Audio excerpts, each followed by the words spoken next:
Good morning everyone. Class 5 हम लोग पत्र लेखन के विषय में पढ़ रहे थे और पत्र दो प्रकार के होते हैं, औपचारिक पत्र और अनौपचारिक पत्र, है ना। और अनौपचारिक पत्र और औपचारिक पत्र दोनों के लिखने की विधि अलग अलग है। इसके पहले के वीडियो में हमने जाना था अनौपचारिक पत्र यानी कि व्यक्तिगत पत्र या फिर कह सकते हैं घरेलू पत्र कैसे लिखा जाता है। तो आज हम लोग औपचारिक पत्र लिखना सीखेंगे। औपचारिक पत्र यानी कि कार्यालय संबंधी पत्र या फिर ऑफिशियल लेटर हम कैसे लिखेंगे, हम यहाँ पर कुछ पॉइंट्स आपको लिख के दिखाए हैं। तो इस पॉइंट्स के अनुसार पत्र को हम लोग लिखेंगे।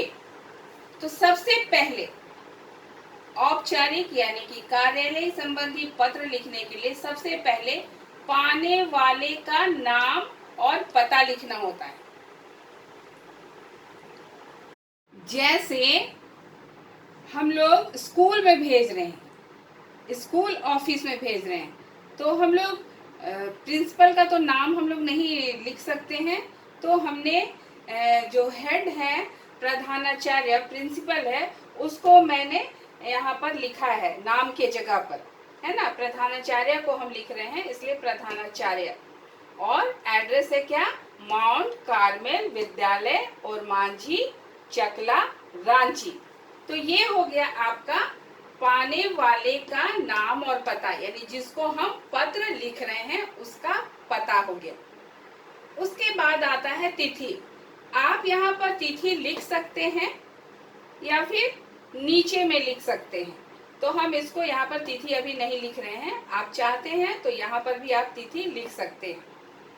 उसके बाद आता है विषय। विषय यानी कि पत्र का विषय क्या है, यानी पत्र के विषय में जो आप कहना चाहते हैं या प्रश्न में जो पूछा गया है या लिखने के लिए कहा गया है उसे संक्षेप में शीर्षक के रूप में लिखना होता है। जैसे आपको अवकाश लेना हो यानी कि छुट्टी लेना हो, या फिर आपके मोहल्ले में सफाई करवानी हो, तो विषय में अवकाश हेतु पत्र। यदि आप सफाई के लिए नगर निगम को पत्र लिख रहे हैं तो आप दे सकते हैं मोहल्ले की सफाई हेतु। तो हम यहाँ पर लिख रहे हैं प्रधानाचार्य को पत्र अवकाश लेने के लिए, तो यहाँ पर पत्र का विषय क्या हो जाएगा, तो विषय क्या हो गया, अवकाश हेतु पत्र। मैंने इसे संक्षेप में लिखा है, मतलब शीर्षक के तौर पर जो हमको सवाल किया गया है या जो हम कहना चाहते हैं प्रधानाचार्य को, उसको मैंने यहाँ पर शॉर्ट में लिखा है अवकाश हेतु पत्र। उसके बाद आता है संबोधन, यानी कि आप जिसको पत्र लिख रहे हैं उसका और आपके बीच में क्या संबंध है। तो आप तो स्टूडेंट हैं, छात्र हैं, है ना। तो आप क्या लिखेंगे, आदर सूचक संबोधन, महोदय या फिर महोदया। लेकिन प्रायः सबको महोदय या फिर प्रिय महोदय लिखा जाता है, चाहे पदाधिकारी महिला हो या फिर पुरुष हो, क्योंकि हमको प्रायः पता नहीं रहता है कि कौन लेडीज है कौन जेंट्स है, तो हम सभी को महोदय करके संबोधित कर सकते हैं। लेकिन हम यहाँ पर जानते हैं कि हमारे स्कूल के प्रधानाचार्य क्या है, महिला प्रधानाचार्य है, इसलिए हमारा संबोधन क्या होगा, महोदया। जैसा कि मैंने यहाँ पर लिखा है महोदया। उसके बाद आ जाते हैं नेक्स्ट पॉइंट पर, विषय वस्तु, यानी कि पत्र की विषय वस्तु क्या है, यानी जिस विषय पर हम पत्र लिख रहे हैं या उसे भेज रहे हैं उसको यहाँ पर प्रस्तुत करना है है ना, यहाँ से ठीक महोदया के नीचे से स्टार्ट करना है, शुरू करना है। और पहले ही वाक्य में निवेदन के साथ यानी कि प्रार्थना के साथ विषय पर आ जाना है और एक या दो खंडों में विषय को स्पष्ट करना है और स्पष्ट रूप से बताना है कि हम क्या चाहते हैं। तो विषय है हमारा अवकाश हेतु पत्र, यानी कि हमको छुट्टी चाहिए, यानी हम छुट्टी मांगने के लिए पत्र लिख रहे हैं। तो हम महोदया के ठीक नीचे से निवेदन के साथ विषय वस्तु शुरू करेंगे। निवेदन यह है कि, उसके बाद आप इस तरह से लिखना शुरू करेंगे किस लिए आप छुट्टी मांग रहे हैं।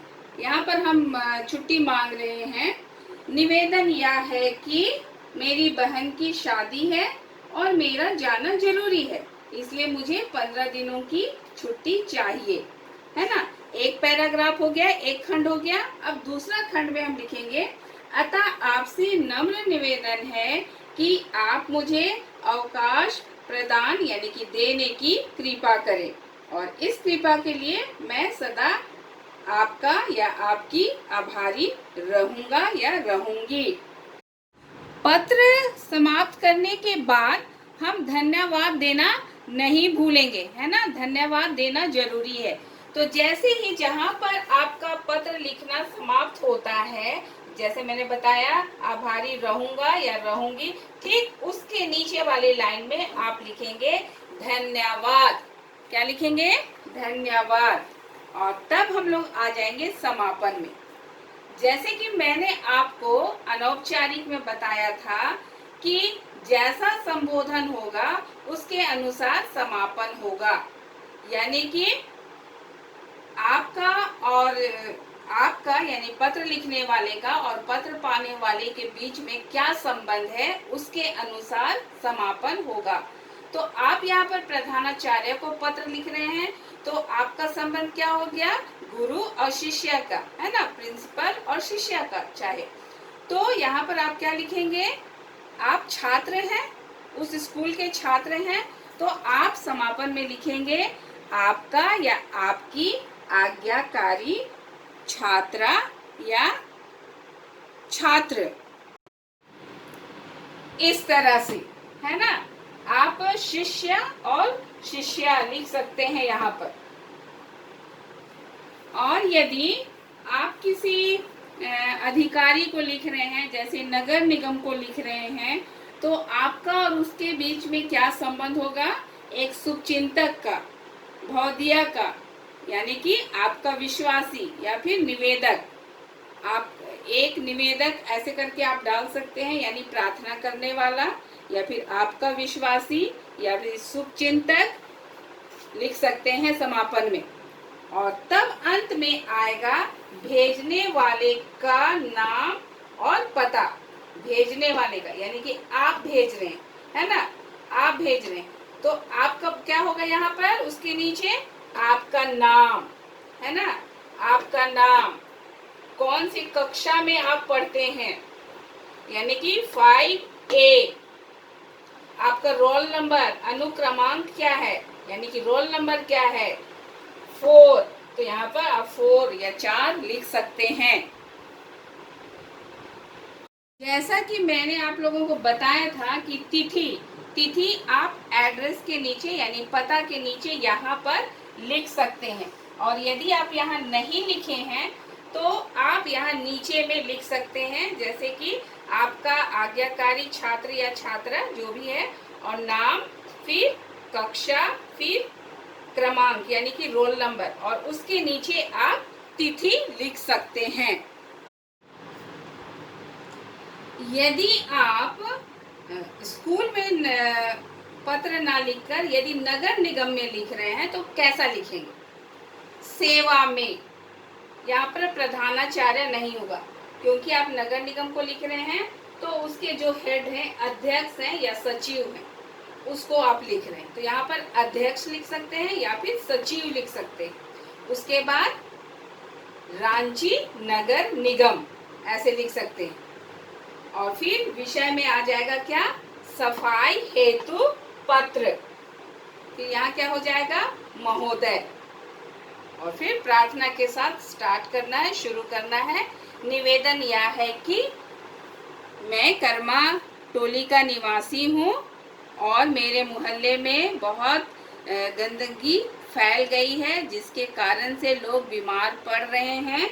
अतः आपसे निवेदन है कि आप यहाँ की सफाई करवाने की कृपा करें और इस कार्य के लिए मैं सदा आपका आभारी रहूँगा। और उसके बाद क्या करना है, धन्यवाद देना है। और समापन में क्या लिखना है, एक विश्वासी या फिर आपका विश्वासी या फिर भौदिया, फिर अपना नाम और अपना पूरा पता। जैसे कि मैंने बताया कर्मा टोली का आप निवासी हैं तो कर्मा टोली, इरबा और मांझी, रांची। और फिर नीचे फिर आप तिथि डाल सकते हैं। यदि यहाँ तिथि नहीं डाले हैं तो नीचे तिथि डाल सकते हैं, तारीख डाल सकते हैं।